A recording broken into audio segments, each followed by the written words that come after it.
आइए आज आप इस चैप्टर का अंतिम सवाल हम लोग जो बता रहे हैं अभी हाइट एंड डिस्टेंस एक्सरसाइज 9.1 का अंतिम सवाल आप लोगों को बताएंगे जो आपके लिए बहुत ही महत्वपूर्ण होगा। ठीक है ना।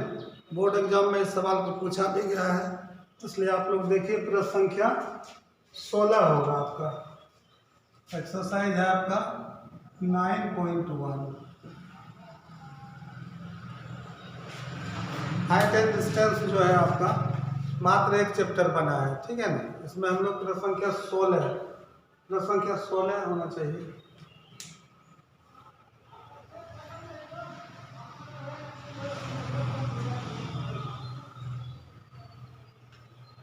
प्रश्न संख्या 16 देखो, इसमें जो है मीनार के आधार से एक सरल रेखा में 4 मीटर और 9 मीटर की दूरी पर स्थित दो बिंदुओं से शिखर का मीनार के शिखर का उन्नयन कोण पूरक है।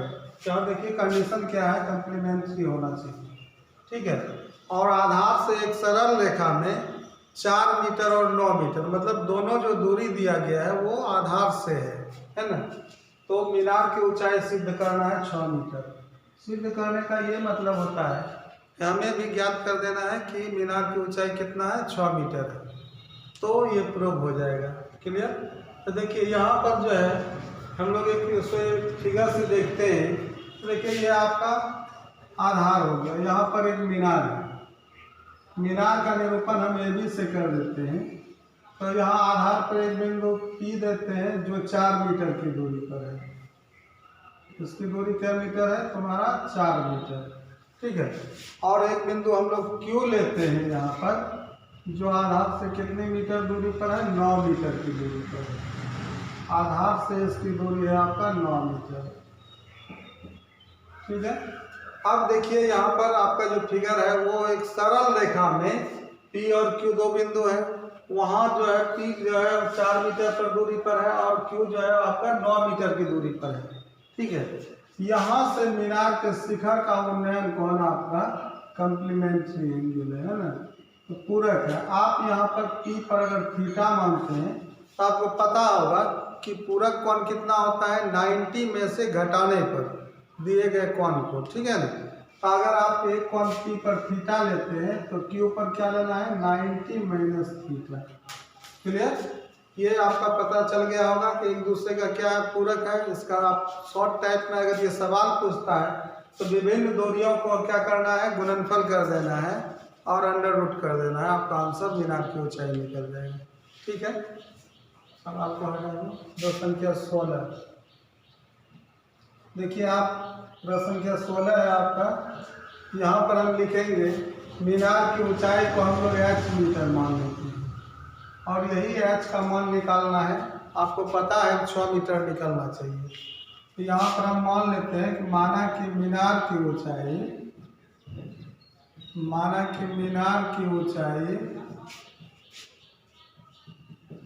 AB बराबर h मीटर।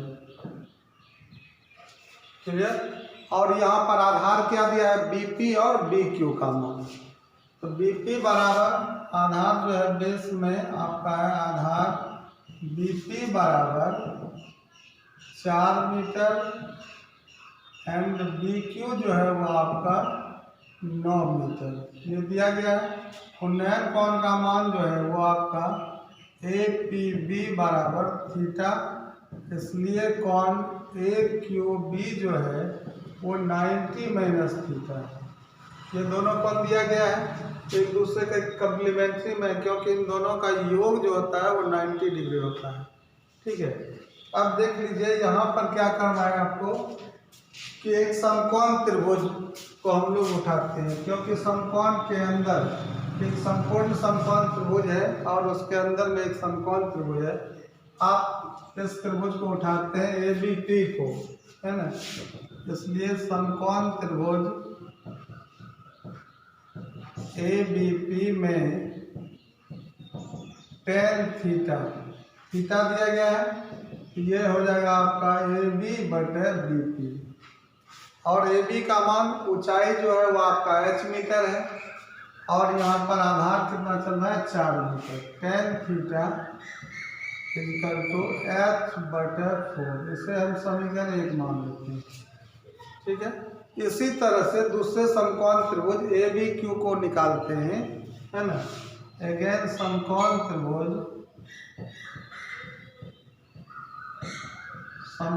त्रिभुज ए बी क्यू में tan 90 माइनस थीटा चल रहा है बराबर ए बी बटे B Q. tan 90 minus theta का मान cot थीटा होता है। आपको अगर पूरक सूत्र पता होगा, ठीक है, tan 90 माइनस थीटा बराबर cot थीटा होगा। cot थीटा बराबर हो जाएगा आपका h बटा ये 9 मीटर की दूरी बी क्यू h/9, समीकरण 2, ठीक है। अब देखिए यहाँ पर समीकरण 1 और 2 को देखना है ध्यान से।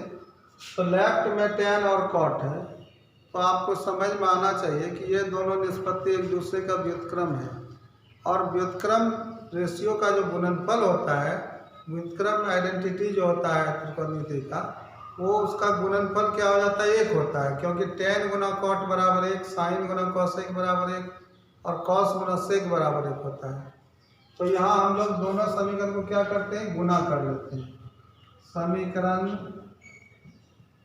1 क्रॉस 2 से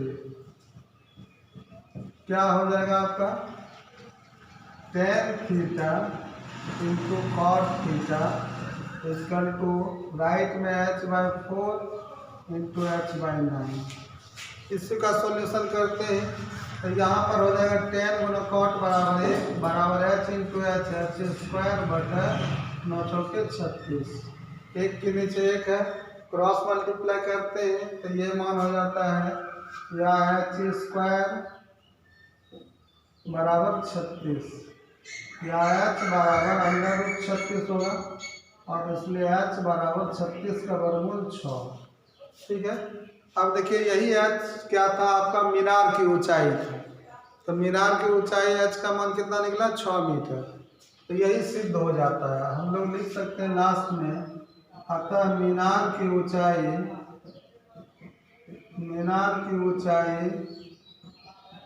बराबर 6 मीटर पूर्व। यही आपका सिद्ध करना था, क्लियर। ठीक है, यह आपका बहुत ही महत्वपूर्ण सवाल है। और इसी तरह से आपको एक सवाल और आ सकता है कि एक मीनार के आधार से a मीटर और b मीटर की दूरी पर 2 बिंदु हैं, और दोनों बिंदुओं से मीनार के शीर्ष का उन्नयन कोण एक दूसरे का पूरक है। तो सिद्ध कीजिए कि मीनार की ऊंचाई जो है √ab है। आप इसी तरह से हल करेंगे, यहाँ पर 4 के बदले a देंगे, 9 के बदले b देंगे, तो ये h बटे a हो जाएगा, यहाँ h बटे b हो जाएगा, तो यहाँ पर हो जाएगा h² बटे ab हो जाएगा। और यहाँ सॉल्यूशन करेंगे तो h² बराबर ab होगा, h बराबर √ab रह जाएगा, ठीक है ना। तो वो प्रूव हो जाएगा, क्लियर। चलिए अगले सवाल को हम लोग देखते हैं। चूँकि ये अंतिम सवाल था और इसी सवाल के साथ मैंने यहाँ पर कुछ उदाहरण का सवाल लिया है, ठीक है, क्योंकि बोर्ड एग्जाम में आपको एग्जाम्पल से भी प्रश्न आता है। बोर्ड एग्जाम में आप लोग बोर्ड के परीक्षा का प्रश्न अगर देखेंगे तो उसमें देखेंगे कि कुछ उदाहरण से रिलेटेड सवाल रहता है, ठीक है। तो उदाहरण देखिए, प्रश्न उदाहरण 6 है, यह भी बोर्ड एग्जाम में आया हुआ है। एक बहुमंजिला भवन के शिखर से देखने पर एक 8 मीटर भवन के शिखर के तल का अवनमन कोण, एक 8 मीटर भवन का शिखर और तल का अवनमन कोण 30 और 45 डिग्री है। बहुमंजिला भवन की ऊंचाई और दोनों भवनों के बीच की दूरी ज्ञात करना है। 2 चीज़ पूछा गया है, एक है बहुमंजिला भवन की ऊंचाई और दूसरा है आपका दोनों भवनों के बीच की दूरी। तो देखिए, एक बहुमंजिला भवन है और एक 8 मीटर ऊंचा भवन है, ठीक है।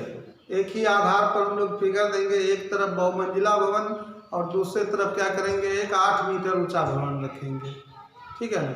और बहुमंजिला भवन से देख रहा है, बहुमंजिला भवन से नीचे वाले भवन को देख रहा है 8 मीटर वाले को, तो वहाँ पर अवनमन कोण बनेगा, ठीक है ना।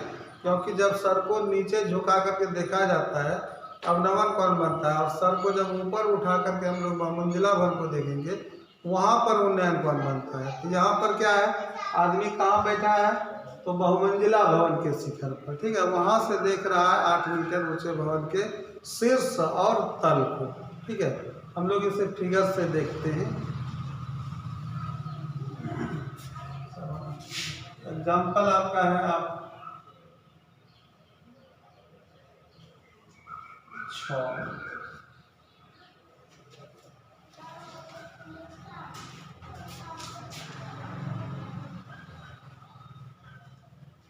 आइए देखते हैं। यहाँ पर एक आधार है ये आपका, और यहाँ पर एक 8 मीटर ऊंचा भवन ए बी है।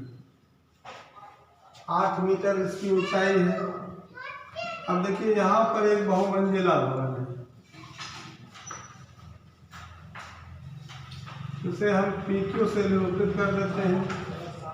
तो क्या हो रहा है कि P बिंदु से बहुमंजिला भवन का शीर्ष क्या है, P से कहाँ देख रहा है, भवन के शीर्ष, ठीक है, यहाँ से देख रहा है भवन के शीर्ष पर।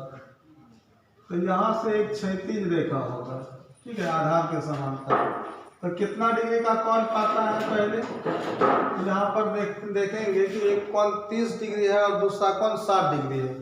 तो शीर्ष को देखा तो 30 डिग्री का कोण पाता है, और पुनः यहीं से आधार को देख रहा है, ठीक है। तो यहाँ पर जो कोण है वो आपका 45 डिग्री है।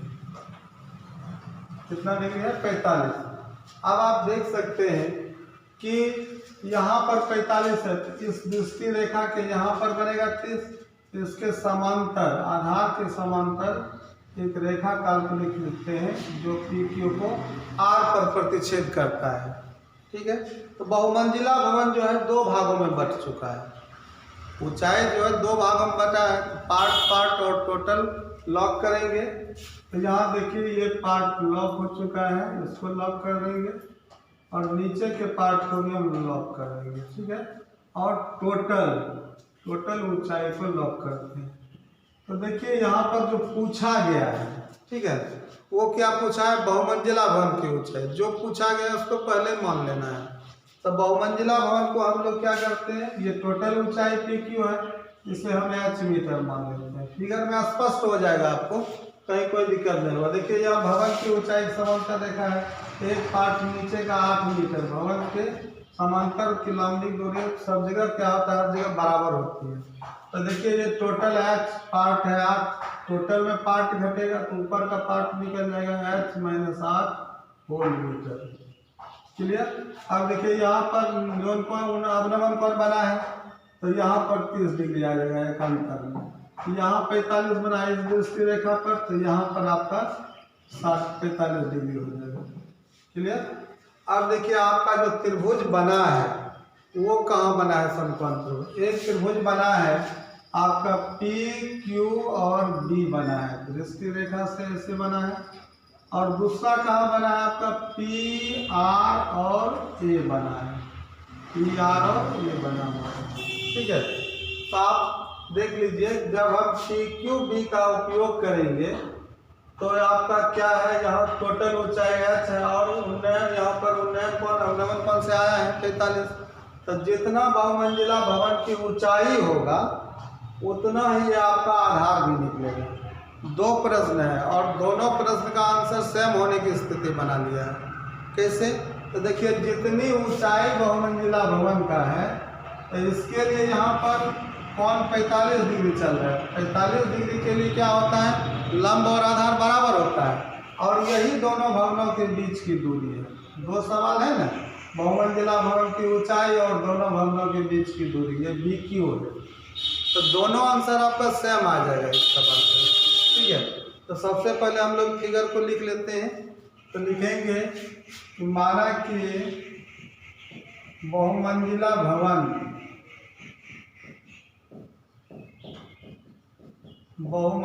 भवन की ऊंचाई PQ बराबर H मीटर, और एक अन्य भवन है ना, एक भवन और आपका है, एक अन्य भवन की ऊंचाई ये भी है, एक अन्य भवन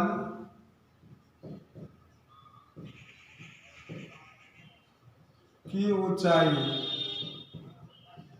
वो आपका ए बी से निरूपित हुआ है, ए बी बराबर 8 मीटर और ए बी किसके बराबर है, आर क्यू के बराबर। ठीक है ना। यहाँ पर तो देखिए यहाँ पर पार्ट हो गया, तो ये निकालना था पी आर, इसलिए पी आर बराबर निकल जाएगा total minus part H minus 8 meter. अब अवनमन कोण का एकांतर, उन्नयन कोण क्या होता है, बराबर। तो लिखते हैं अवनमन कोण के एकांतर, अवनमन कोण के एकांतर उन्नयन कोण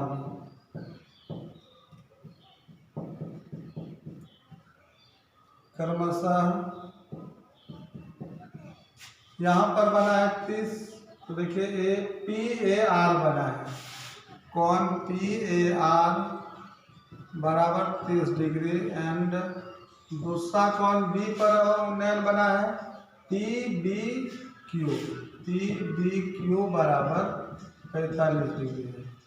ठीक, तो देखिए आप क्या करते हैं, एक समकोण त्रिभुज को उठाते हैं, तो पहले हम 45 वाला समकोण त्रिभुज को उठाते हैं, तो आपका क्या बन रहा है, पी क्यू बी में, इसलिए समकोण त्रिभुज पी क्यू बी में tan 45 बराबर हो जाएगा पी क्यू बटे क्यू बी, और 45 डिग्री का मान होता है 1, तो पी क्यू का मान कितना है, टोटल ऊंचाई h, 1 बराबर h बटे क्यू बी को क्रॉस करेंगे, इसलिए क्यू बी बराबर आपका h हो जाएगा। ठीक है, और यही क्यू बी जो है आपका ए आर के बराबर है ना, इसलिए क्यू बी बराबर आर ए बराबर एच मीटर। क्लियर। तो देखिए यही आधार एच मीटर इसमें आ जाएगा, तो पुनः समकोण त्रिभुज आपका यहाँ पर बना है समकोण पी आर ए है ना, अगेन समकोण त्रिभुज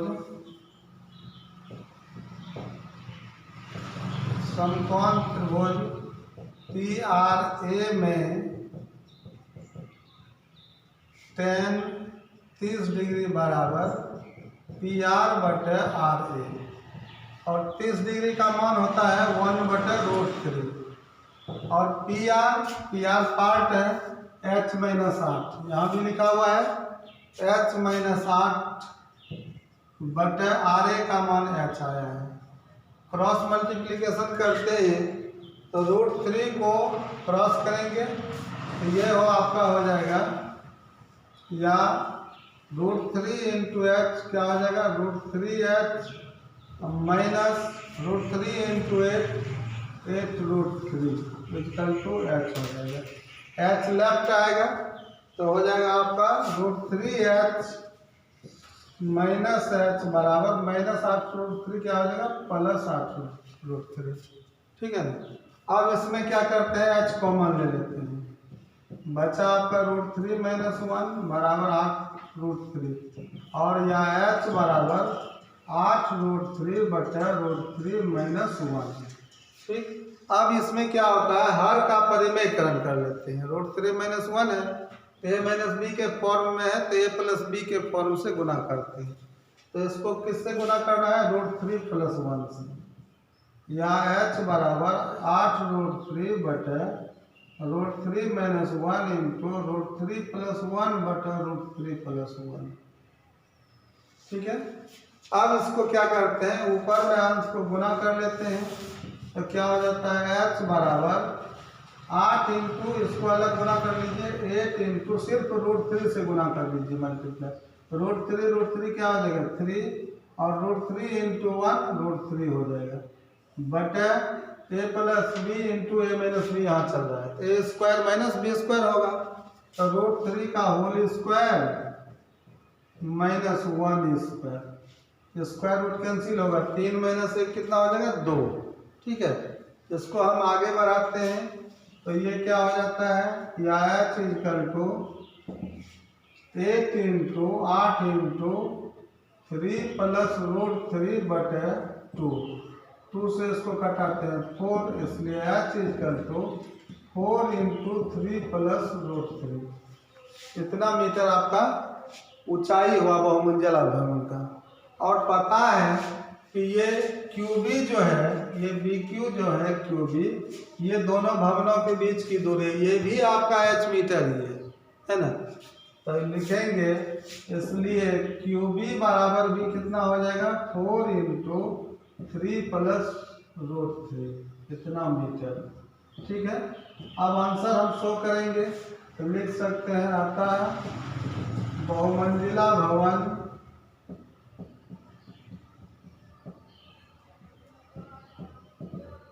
की ऊंचाई बराबर 4 इंटू 3 प्लस √3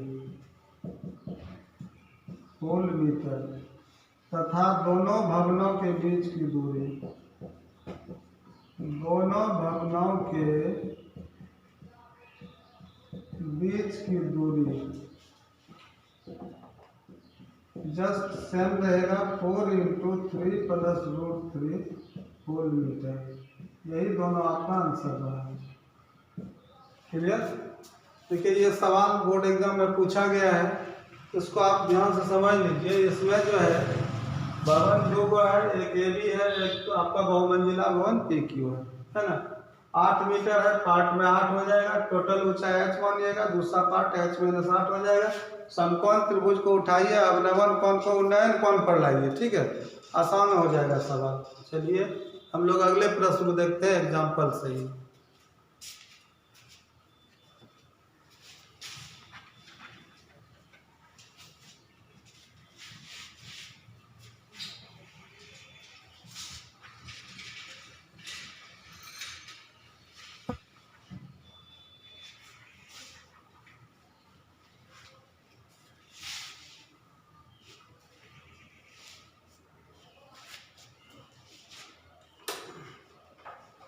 देखिए एग्जाम्पल 7 है आपका 7। एक नदी के पुल के एक बिंदु से नदी के सम्मुख किनारों के अवनमन कोण क्रमशः 30 और 45 डिग्री है। यदि पुल किनारों से 3 मीटर की ऊंचाई पर हो तो नदी की चौड़ाई ज्ञात करना है। ठीक है, आपको फिगर समझ में आ रहा होगा कि यहाँ पर नदी की चौड़ाई AB से निरूपित हुआ है। किससे निरूपित है? आपका AB से। ठीक है, और ये आपका पुल है ऊपर में, ये आपका पुल का फिगर है। तो यहाँ क्या है, नदी की चौड़ाई AB हो गया। तो यहाँ ये जो ऊंचाई है AB आपका, ये आपका 3 मीटर है। कितना मीटर दिया गया है? 3 मीटर। ठीक है, देखिए तीर का चिन्ह से लॉक किया है ऊंचाई को, यहाँ पर 3 मीटर। तो यहाँ पर, यहाँ से देखा आदमी कहाँ बैठा हुआ था? P बिंदु पर, पुल के एक बिंदु पर। पुल पर एक आदमी खड़ा होकर के किनारे पर A और B सम्मुख किनारे पर अवनमन कोण जो है किनारे पर पाता है। अवनमन कोण चूंकि ऊपर बैठा है, एक तरफ पाता है 30 डिग्री का और दूसरे ओर पा रहा है 45 डिग्री का। चलिए, आपका फिगर बना हुआ है। इसमें अगर सिर्फ सवाल रहेगा तो आप क्या करेंगे, एक नदी AB चौड़ी हो गया और उसमें पुल लंबिक जो ऊंचाई होगा, कहीं पर एक बिंदु पुल ऊपर में होगा, नदी के ऊपर जल स्तर से, है ना। वो ऊंचाई 3 मीटर की ऊंचाई पर पुल है, मतलब नदी के जल स्तर से 3 मीटर की ऊंचाई पर एक पुल है। पुल के एक बिंदु P से एक आदमी किनारे के बिंदु A को और दूसरे किनारे बिंदु B को देख रहा है। तो अवनमन कोण 30 और 45 पाता है। तो नदी की चौड़ाई ज्ञात करें। ठीक है, सवाल बना है यहाँ पर जो है प्रश्न है आपका, नदी की चौड़ाई ज्ञात करना है। ठीक है, तो देखिए ये नदी की चौड़ाई हो गया आपका AB जो है 2 पार्ट में बटा हुआ है। एक है आपका AD, दूसरा है आपका DB। अगर AD और DB प्राप्त हो जाता है तो दोनों को जोड़ देते हैं तो नदी की चौड़ाई प्राप्त हो जाएगा। क्लियर? तो देखिए यहाँ पर हम लोग क्या करते हैं, नदी की चौड़ाई टोटल है आपका AB है। तो यहाँ पर पार्ट को जोड़ने से अगर AD ज्ञात हो जाएगा तो निकल जाएगा, ये ऊंचाई 3 मीटर है तो सबसे पहले अगर नहीं भी मानते हैं तो ये AD निकलेगा, इसका पार्ट DB निकलेगा, क्योंकि इसका लंब मालूम है कि नहीं। तो यहाँ पर नदी की चौड़ाई को अगर के पार्ट को अगर मानेंगे तो XY मानना पड़ जाएगा। अगर नहीं मानते हैं तो मेरा सिंबल AD होगा, है ना। तो नदी की चौड़ाई टोटल कितना है, AB से निरूपित है। हम लोग यहाँ लिख देते हैं कि माना कि नदी की चौड़ाई जो है वो किससे निरूपण हुआ है, AB से, AB है ना। और यहाँ पर AB दो पार्ट में बटा हुआ है, इसलिए AB बराबर जो फिगर मेरा कह रहा है वो चल रहा है AD प्लस DB चल रहा है, ठीक है। इन दोनों को जोड़ना पड़ेगा तो नदी की चौड़ाई ज्ञात होगा। यहाँ देखिए PD की जो ऊंचाई है, PD बराबर आपका दिया गया है 3 मीटर। अब हम नवन कोण के एकांतर में लाना है 30 को, तो यहाँ पर 30 आ जाएगा, यहाँ 45 है तो यहाँ 45 आ जाएगा, तो समकोण त्रिभुज में ये उन्नयन कोण हो जाएगा, ठीक है ना। अब नवन कोण के एकांतर, अब नवन कोण के एकांतर उन्नयन कोण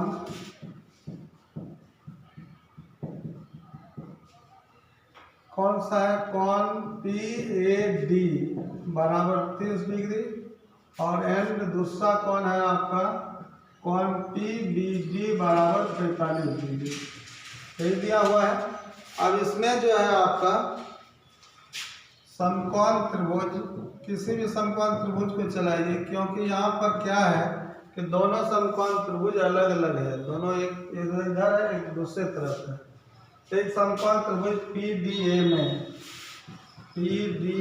में tan हो जाएगा आपका 30 डिग्री, कौन है न्यून कोण, 30 बराबर हो जाएगा PD/DA। अब 30 डिग्री का मान 1/√3 होता है, PD का मान आपका 3 है और DA एब्सेंट है, DA को हम AD भी लिख सकते हैं, ठीक है। क्रॉस मल्टीप्लिकेशन करते हैं तो AD बराबर 3√3 मीटर। ये नदी का की चौड़ाई का एक पार्ट निकला, दूसरा पार्ट इसी तरह से निकालना है। अगेन पुनः समकोण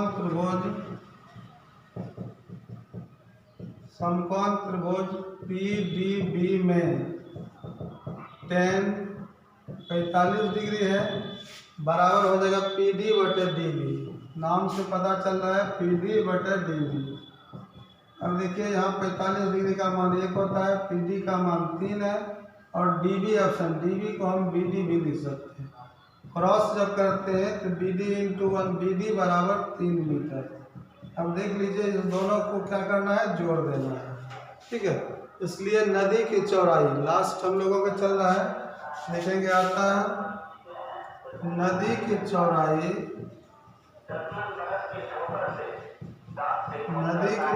बराबर क्या होगा, AD जोड़ DB BD। AD का मान कितना निकला है 3√3 और इसका मान BD का मान 3। यहाँ पर हम 3 कॉमन ले लेते हैं तो बच जाता है √3 + 1 होल मीटर। यही आपका आंसर। क्लियर। सवाल तो बिल्कुल आसान है। ये भी आपका क्या हो गया, नदी के 2 किनारे हैं A और B, ठीक है। और ऊपर पुल के एक बिंदु P से हम नवन कोण एक सिरे को देखता है तो 30 डिग्री का और दूसरे किनारे को देखता है तो 45 डिग्री का पाता है। और जल स्तर से क्या कर रहा है कि पुल के बीच की लंबिक जो दूरी है, ऊंचाई, पुल कितना ऊंचा है तो वो 3 मीटर की ऊंचाई पर है। यह आपका 3 मीटर है ना। चलिए ये सवाल आपका आसान सा है और ये सवाल बोर्ड एग्जाम के लिए बहुत ही महत्वपूर्ण है। इसलिए यहाँ पर आपने हाइट एंड डिस्टेंस को देखा, प्रश्न संख्या 1 से लेकर के 16 तक मैंने सवाल बनाया और एग्जाम्पल का 2 सवाल दिया है, ठीक है। हमें लग रहा है कि आपको इस सवाल में कहीं भी कोई दिक्कत नहीं हुआ होगा, लेकिन आप लोग हमेशा ध्यान रखें, कोई भी वीडियो देखें तो हम आपसे आग्रह करेंगे कि आप शुरू से वीडियो देखिए, क्योंकि हाइट एंड डिस्टेंस जो है कहीं बीच से आपको समझ में नहीं आएगा। आप सीरियल नंबर 1 से सवाल को देखेंगे तो समझ में आने लगेगा। ठीक है ना। चलिए, जो छात्र नए हैं हमारे इस चैनल को सब्सक्राइब करके आप इसे लाइक करें और अपने अपने मित्रों को शेयर करें। धन्यवाद।